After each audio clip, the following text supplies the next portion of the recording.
Nasaan na si Pastor Apollo Kibuloy? Nawawala raw ito eh. Sabi ng Davao Police, abay, clueless daw po sila sa kinaroroonan. Eh, ganun ba kalaki ang Davao? Hindi nila alam kung nasaan si Kibuloy.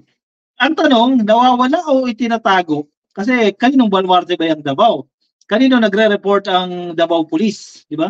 Sa LGU. Sino ang mayor? Si Baste. Anyway, marami nagtatanong. Iba talaga pag influential eh. Di ba? Nakalulusot eh. Pero kapag ordinaryo ka, kahit ano, pwede nilang gawin sa'yo. Pero kung bilyonaryo ka, multi-billionaire ka, kaibigan mo, mga senador, kaibigan mo, dating presidente, kung sino-sino pang may influensyang tao, makalulusot at makalulusot ka. Where is Kibuloy? Castro calls out clueless Davao Police. Bakit hindi alam ng Davao Police yan, di ba? Pinapalakas nga nila yung intel reporting nila eh. Intel gathering nila, tapos hindi nila alam kung nasaan itong influential leader. Kasi hanggang ngayon, hindi pa na-isi-serve itong arrest warrant na inisyu ng Senado. Baka pinapakalma lang. Baka magiging Teves ang dating nito. Yung pag-aresto kay Teves, ganyan din ang strategy niya. At Teachers Representative Franz Castro, ito, number one best friend to ng mga Duterte, criticize niya ang Davao Police for their statement claiming to be clueless about the whereabouts of Pastor Apollo Kibuloy, the self-proclaimed appointed son of God. Huwag nga naman hanapin ang appointed son of God. Siya lang nagsabi ha. House Deputy Minority Leader si Castro, criticize siya nga itong mga pulis na ito dahil hindi raw nila alam. Clueless daw po sila kung nasaan itong si Kibuloy. Castro highlighted the glaring double standard at play, where the police claimed cluelessness regarding Kibuloy's whereabouts despite their access to substantial intelligence resources. May punto dito si Castro ha. May access kayo sa intel report, di ba? Sabi nyo nga, pinalakas nyo yung intel gathering eh. Yung information ninyo, kaya nyo nga natukoy, ito maraming nag-addict sa lugar na to, etc. etc. Kaya nag-launch kayo ng Tukam dyan. You have the information because of your intel reporting, because of your intelligence resources, sabi ni Castro.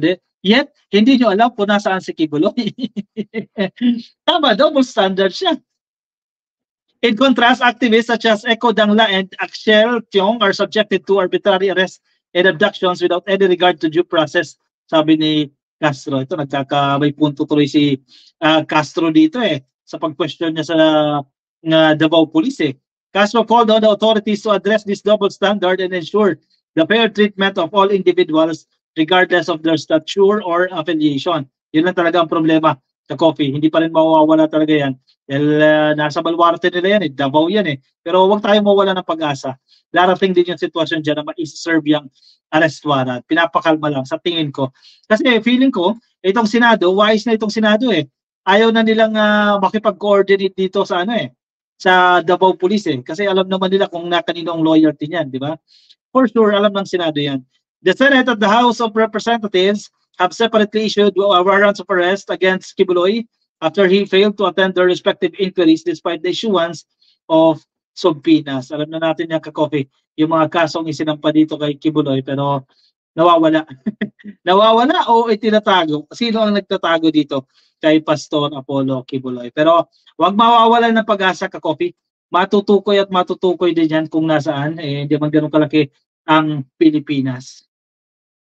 Sandra Valdez, ay good evening sa iyo, ka-coffee. Thumbs up down, thank you.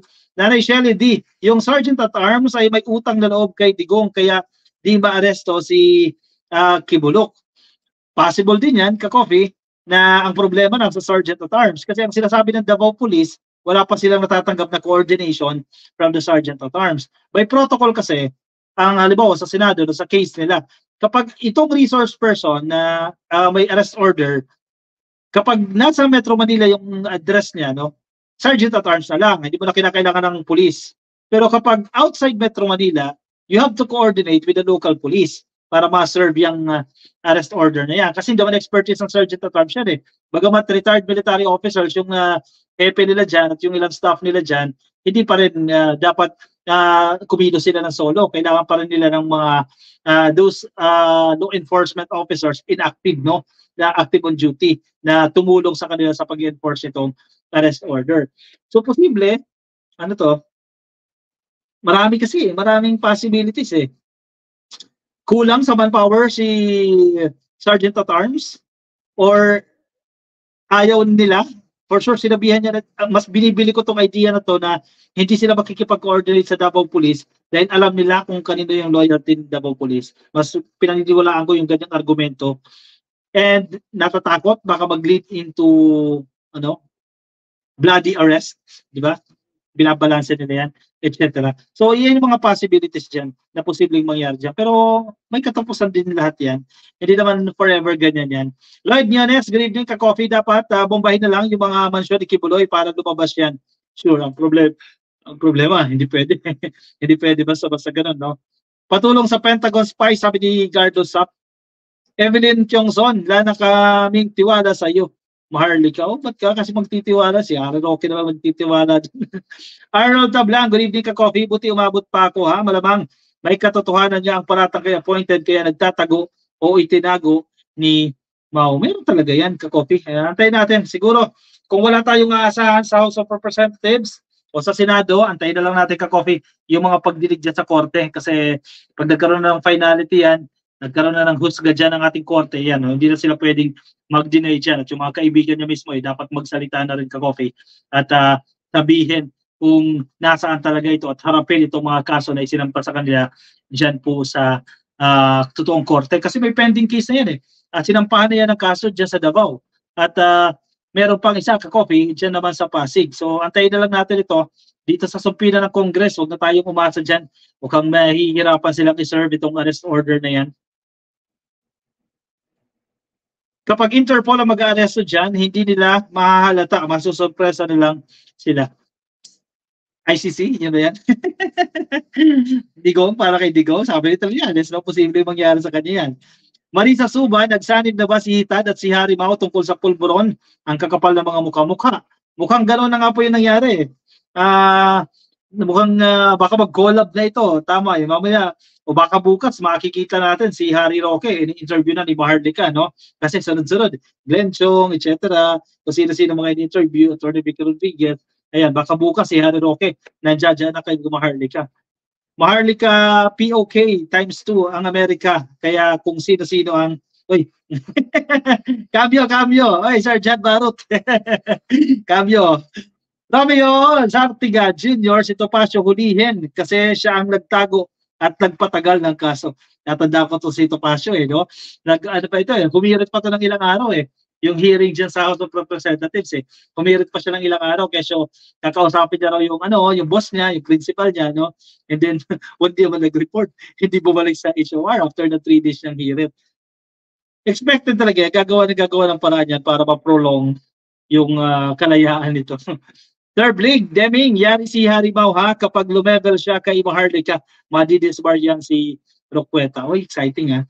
Berceles Benaventura, sir, baka nasa China na yan si Kibuloy. Nandito lang yan sa Davao, ka-coffee. Paborito ni Kibuloy ang Romans 13, verse 1 to 7. Ginamit niya ito kay Joe Masison, NPA at militants. Tinawag pa niya silang kampon ni Satanas. Subalit ngayon, mas masahol pa siya sa supporters nila. Kampon nga sila ni Satanas daw. Mahirap nagtatago sa mga Bible verses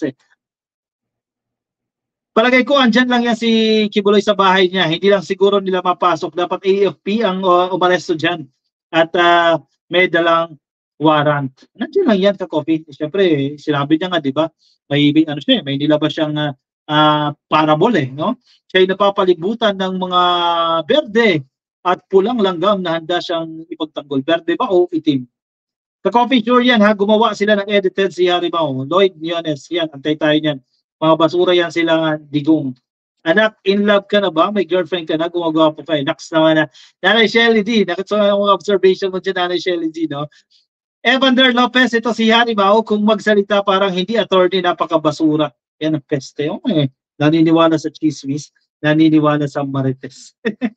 Abogado yan, ha? Anyway, sige. Makakapapasok lang sa live stream natin. Pasuyo na lang ka-coffee. Ayan. Pa-like nyo muna ng video natin. Attendance check tayo. Like nyo na po itong video. Kung nasa YouTube po kayo, subscribe na rin po kayo sa channel natin. At sa Facebook kayo, click nyo lang po ka-coffee itong follow or like sa Facebook. No? Anyway, sige. Kuha na ng kape. Move on tayo sa ating last topic.